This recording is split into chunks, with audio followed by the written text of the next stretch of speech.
Hello and welcome.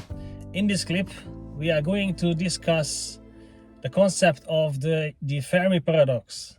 The Fermi Paradox is one of the central pieces of UFO researchers, and anyone who claims or attempts to be academically correct cannot miss this discussion about the Fermi Paradox. What is the Fermi Paradox? On the most common understanding, it refers to the discrepancy between the high likelihood of the existence of alien life and the lack of conclusive evidence about it. Now, this paradox already implies a question: why do we not see the aliens? In this form, this is widely used and widely understood. However, this is problematic. It's not a paradox, it's not Fermi's, and it is misleading to the least. Now, what are these problems? It's not a paradox. A paradox is a self-contradicting statement. I can show it the easiest way with an example: the Cretan paradox. The Cretan paradox says, okay, there are various iterations of it. I use the simplest form. When I say, I am always lying. Now, what does this mean exactly? Is this claim true? But if I am always lying, this claim cannot be true either. So maybe I am saying the truth all the time, but why on earth would I say I am always lying? Yeah, this is the crux of the paradox. In this sense, the Fermi Paradox is just a statement, a discrepancy between something with high likelihood and the lack of conclusive evidence about it. You see, it's not a paradox. It's not Fermi's. Well, Fermi had an informal lunch in 1950 in Los Alamos with colleagues, and they were joking about the new reports about alien sightings. And at that point, Fermi raised the questions, but where is everybody? Or where is everybody? We don't know precisely how he said it, but that's the key. Now, before Fermi, there were scientists and philosophers and writers who attempted to answer this question already.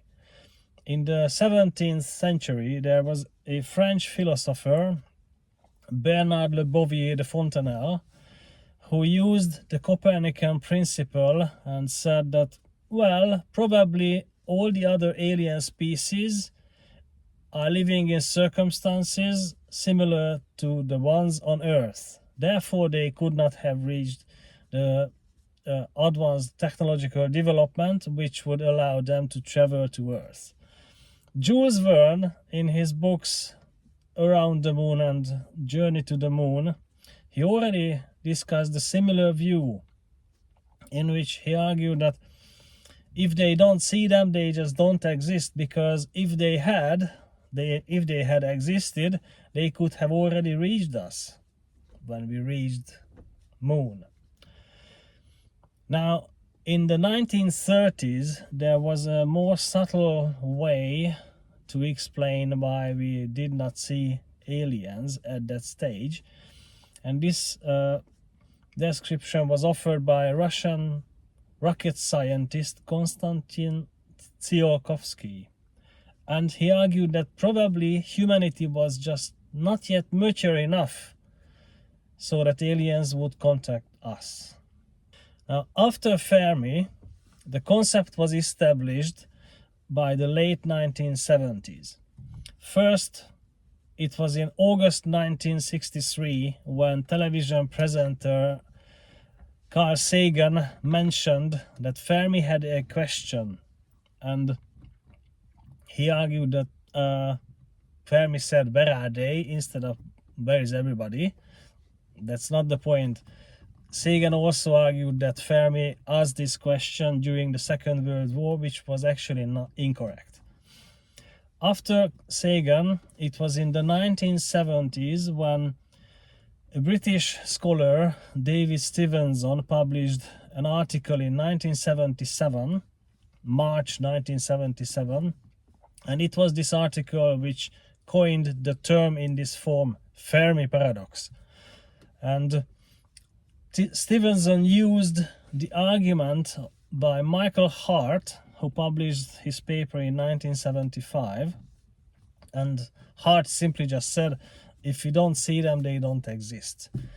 This view was further developed by Frank Tipler, who even mentioned or attempted to provide evidence for it.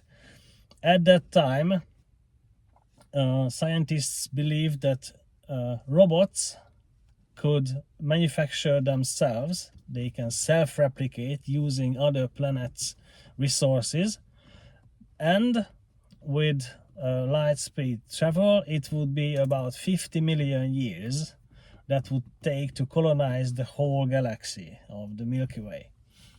And this was Tipler's key argument, to say that if you don't see the aliens, they don't exist.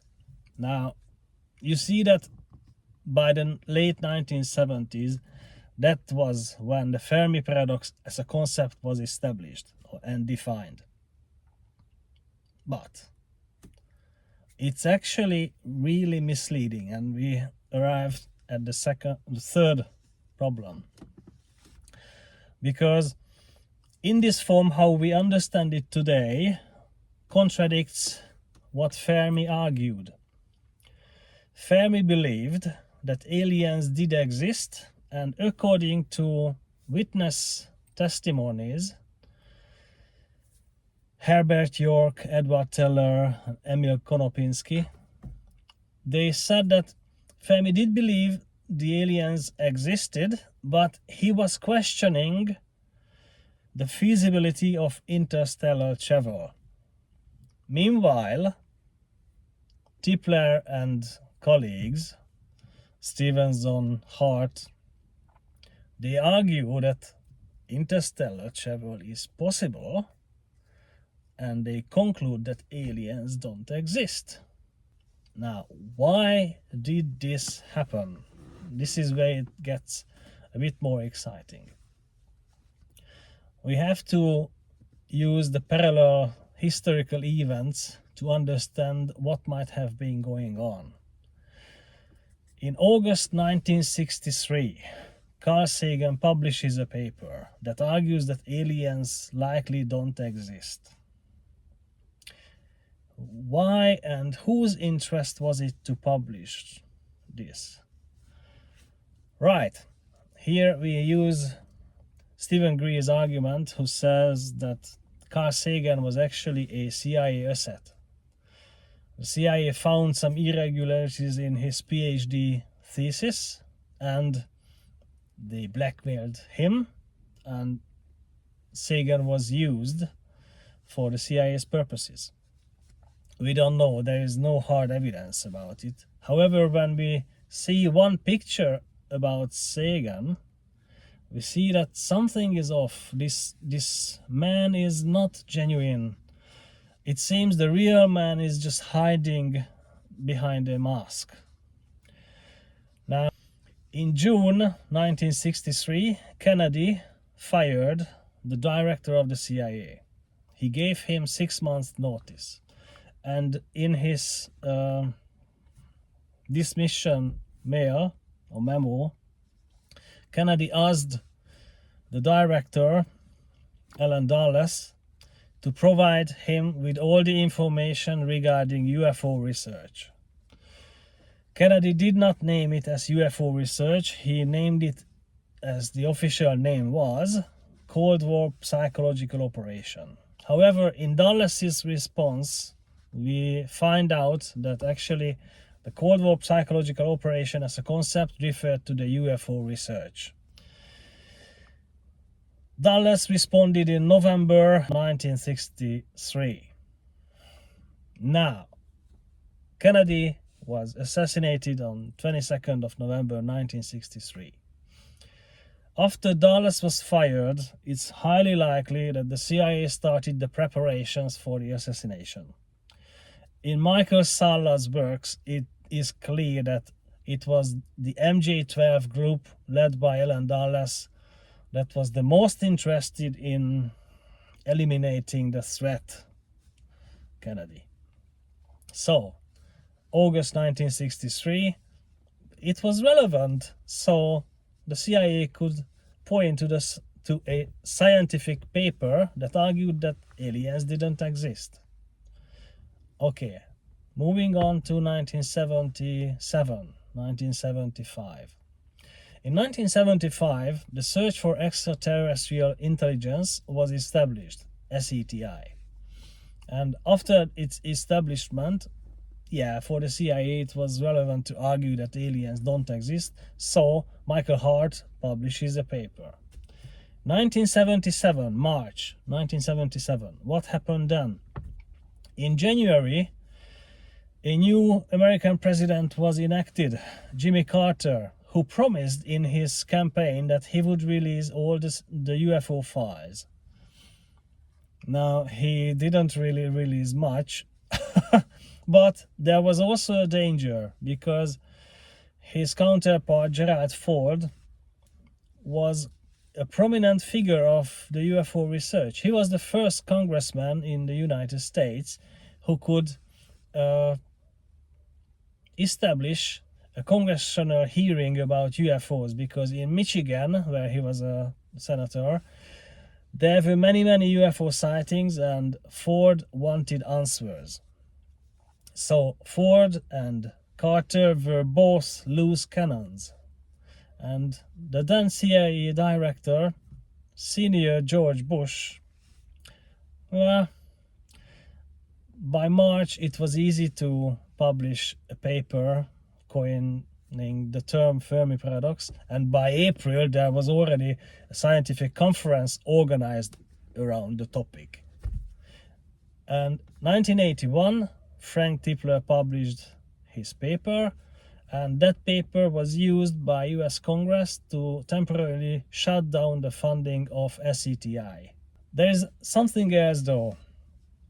When it comes to important debates around UFOs, it seems the universal consciousness might react, and it is bizarre. I cannot prove it, but I will mention further examples in the coming videos.